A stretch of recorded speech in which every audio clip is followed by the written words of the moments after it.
और बढ़ते हैं आगे, बरेली से बड़ी खबर सामने आ रही है। मुस्लिम परिवार से खाली कराया गया था मंदिर का भवन।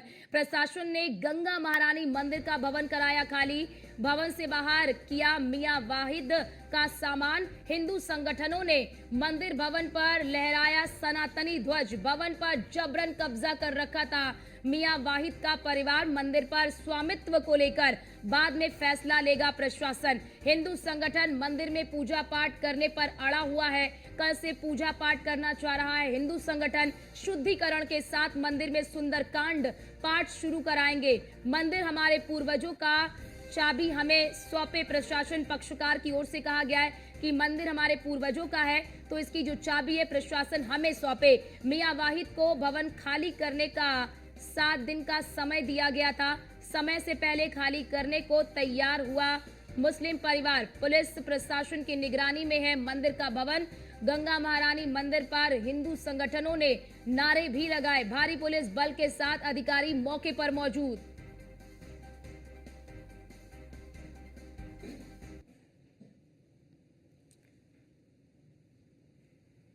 मौजूद है बरेली के कटघर इलाके में, जहाँ गंगा महारानी मंदिर को लेकर जो विवाद था, आज उसमें एक बड़ा मोड़ आया है। हमारे साथ मौजूद इस समय कोऑपरेटिव सोसाइटी के सचिव मिस्टर विकास शर्मा जी से जानेंगे। 7 दिन का नोटिस था, अचानक एक 6 दिन पहले ही किस तरह से यहाँ से सामान खाली किया गया है। शर्मा जी, ये मोड़ कैसे आया अचानक? इसमें अभिलेखों में इनका चौकीदार का कहीं कोई स्थिति साबित होगी है चौकीदार। इसे इसलिए इन्हें तत्काल का कि परिषद में आप इसे खाली कर दीजिए। तो चौकीदार पूरी तरह से यहाँ से अवैध रूप से रहते हुए मिले। आपने सामान खुद हटाया है? प्रशासन ने कोई नोटिस दिया? क्या कार्रवाई हुई? नहीं, वो अपने आप ही हटा रहे हैं। वो ये तो कल ही मान रहे थे। अच्छा, इतने लंबे समय तक सोसाइटी ने इधर खैर खबर क्यों नहीं ली? आपके सोसाइटी के पहले कभी कर्मचारी थे, पर काफी समय पहले, कई साल पहले इनको हटा दिया गया था, उनकी उम्र पूरी हो गई थी। आपने सोसाइटी का भवन में शिफ्ट हो गया था, इस पर अचानक इतना बोर्ड क्यों लगे रहते लंबे समय तक? ये तो हमने इनसे कई बार कही कि इसे खाली कर दो, ये आपकी चीज नहीं है। अब जब कोई हम अकेले लड़ते, आज इतने लोग हैं तो ये लड़ाई है। हमारे साथ मौजूद है हिंदू संगठन के कुछ नेता जो अब यहाँ पर पूजा पाठ और उसका अधिकार तुरंत मांग रहे हैं। अब क्या अगला कदम क्या होगा? देखिए, हम लोग तुरंत नहीं मांग रहे। इसमें हम लोग राकेश जी के संग 6 महीने हो गए लगे हुए।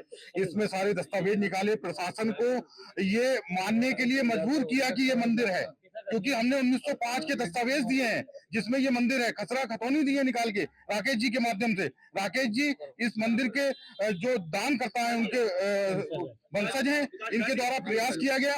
फिर आज प्रशासन का सहयोग मिला, प्रशासन के द्वारा इसको मुक्त कराया गया। अब ये खाली होने के बाद पहले हम इसका शुद्धिकरण करेंगे गंगा जल से, और फिर कल इसमें सुंदरकांड का विधिवत पाठ किया जाएगा और इसमें विद्वान पंडितों के द्वारा ये पाठ कराया जाएगा। यहाँ पर आप हिंदू पक्षकार के रूप में आपने इस पर दावा किया था, लंबे समय से लड़ाई लड़ रहे थे। एक सर्वराकार का एक अलग कोई मसला सामने आया है। अब इसका स्वामित्व को लेकर क्या मसला रहेगा? सर्वाकार का था भैया, सर्वाकार का इसमें कोई मतलब नहीं है। हमने साधु को रखा था, उसको दिया था कि आप इसकी सेवा करते रहे। आज पुलिस प्रशासन के द्वारा, कोऑपरेटिव सोसाइटी के द्वारा आपको यहाँ पर पूरा इसको कब्जा मुक्त किया गया है। क्या चाबी आज आपको दी जा रही है? हाँ, कोशिश तो यही है कि चाबी हमें मिलना चाहिए आज राकेश सिंह को।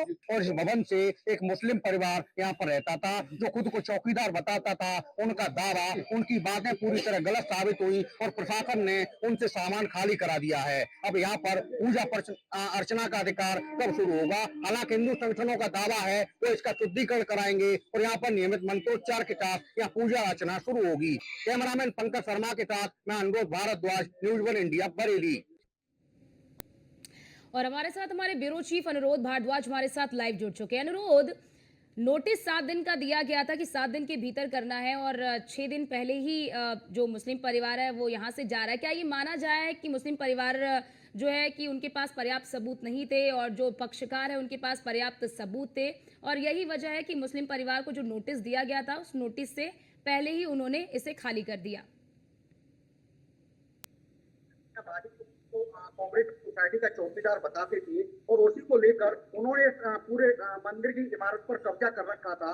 लेकिन जब प्रशासन ने जांच की तो न तो वो कोऑपरेटिव सोसाइटी के मौजूदा समय में चौकीदार निकले और न ही उनके पास ऐसा कोई अभिलेखी प्रमाण या ऐसा कोई दस्तावेज मिला जिसके आधार पर उनको कब्जे का हक बनता हो। प्रशासन ने उनको 7 दिन का नोटिस दिया था, लेकिन आखिरकार झूठ के पैर कब तक रुकते, उन्होंने खुद ही अपना सामान समेट लिया। भारी पुलिस बल की मौजूदगी में मियां माजिद अब यहाँ से रवाना हो रहे हैं। अपना पूरा सामान उन्होंने निकाला है और यहाँ पर जो हिंदू संगठन थे, हिंदू पक्षकार थे, उन्होंने इस इमारत पर अब से कुछ देर पहले तक इस इमारत पर इस्लामिक झंडा फहरा रहा था, लेकिन हिंदू संगठनों ने अब यहाँ पर सनातन ध्वज फहरा दिया है और ऐलान किया है कि कल से हुआ इस भवन में तो इसका शुद्धिकरण करेंगे और उसके बाद यहाँ से सुंदरकांड का पाठ शुरू कराएंगे। जी अनुरोध, ये जो परिवार है, जो मुस्लिम परिवार है, वो यहाँ पर कब से रह रहा था?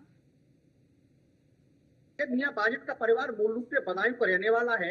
ये अब से कुछ दशक पहले एक दौरी रघुवर दयाल नाम की एक कोऑपरेटिव सोसाइटी हुआ करती थी, उसमें ये चौकीदार थे। लेकिन चौकीदार के रूप में इन्हें सिर्फ खुद के अकेले रहने को इस इमारत के एक हिस्से में रहने का अधिकार था, लेकिन इन्होंने धीरे धीरे पूरी इमारत पर कब्जा जमा लिया और ये कई दशक से उस पर अवैध रूप से काबिज थे। जब कई साल पहले कोऑपरेटिव सोसाइटी का भवन अपनी नई बनी इमारत में शिफ्ट हो चुका था, लेकिन इसके बाद भी मियां बाहिद यहाँ से अपना सामान, अपना कब्जा हटाने को तैयार नहीं थे। हिंदू पक्षकार राकेश सिंह महाराज इस मामले में लगातार पुलिस प्रशासन से लगातार कार्रवाई की गुहार कर रहे थे और इस पर अपना हक अपने पूर्वजों का हक बताते हुए इस पर कब्जे का अधिकार मांग रहे थे, लेकिन अब तक सुनवाई नहीं हो रही थी। लेकिन जिस तरह से अब माहौल बना, दूसरे जगहों पर, मंदिरों पर जिस तरह से अवैध कब्जे पाए गए, उसी तरह इन्होंने अचानक ये मामला फिर से नए सिरे से अफसरों के सामने, मीडिया के सामने रखा और आखिरकार ऐसा माहौल बना कि मियां बाहिद का कब्जा अवैध साबित हुआ। प्रशासन ने आनंद में जांच बिठाई और एक ही दिन की जांच पड़ताल में सच सामने आ गया। जी अनुरोध, जरा ये भी बताइए, क्योंकि अब मांग की जा रही है कि जिनका ये मंदिर है उनको चाबी सौंप दी जाए प्रशासन की ओर से। इस पर प्रशासन का क्या कहना है? क्या अभी मंदिर को खोला जाएगा पूजा पाठ के लिए? क्या अभी चाबी सौंपी जाएगी या फिर नहीं सौंपी जाएगी? इस पर कोई स्पष्टीकरण? हिंदू पक्षकार राकेश सिंह महाराज का दावा है कि 1905 में उनके पूर्वजों ने मंदिर निर्माण के लिए जमीन दान दी थी, जिसके बाद यहाँ पर गंगा महारानी नाम से मंदिर का निर्माण हुआ और लंबे समय तक यहाँ तक पूजा अर्चना का दौर चला। बाद में जब इस पर मुस्लिम परिवार का कब्जा हुआ तो उसके बाद से इमारत मंदिर के रूप में नहीं, फिर यहाँ पर एक गोदाम के रूप में ये शक्ल ले गई। हालांकि हिंदू पक्षकार राकेश सिंह के दावे में कितना दम है, प्रशासन की जांच इसे लेकर अभी जारी है। अभी इस मामले में एक खुद को सरबराहकार बताते हुए एक व्यक्ति और सामने आए हैं। अनुरोध, इस मंदिर के भीतर मूर्तियां भी हैं? अभी मौके पर सिर्फ एक इमारत, एक खंडहर के रूप में एक सामने आया है। जिस खंडहर नुमा इमारत में मुस्लिम परिवार अभी तक रह रहा था, पहले इस पर पहले हिंदू परिवार का की संपत्ति हुआ करती थी, उस जमीन पर मंदिर बना था, लेकिन मौके पर अभी तक किसी तरह की मूर्तियां नहीं सामने आई हैं। हिंदू संगठनों का आरोप है कि इन्होंने मियां बाजिद ने यहाँ पर कब्जा अपना कब्जा बरकरार रखने के लिए उन मूर्तियों को हटा दिया। अब मूर्तियों के फिर से पुनर्स्थापना के लिए हिंदू संगठन मांग कर रहे हैं। कल से उन्होंने इस जगह पर सुंदरकांड के पाठ का ऐलान किया है। जी ठीक है, बहुत शुक्रिया अनुरोध आपका हमारे साथ जुड़ने के लिए और महत्वपूर्ण जानकारी हमारे दर्शकों तक साझा करने के लिए।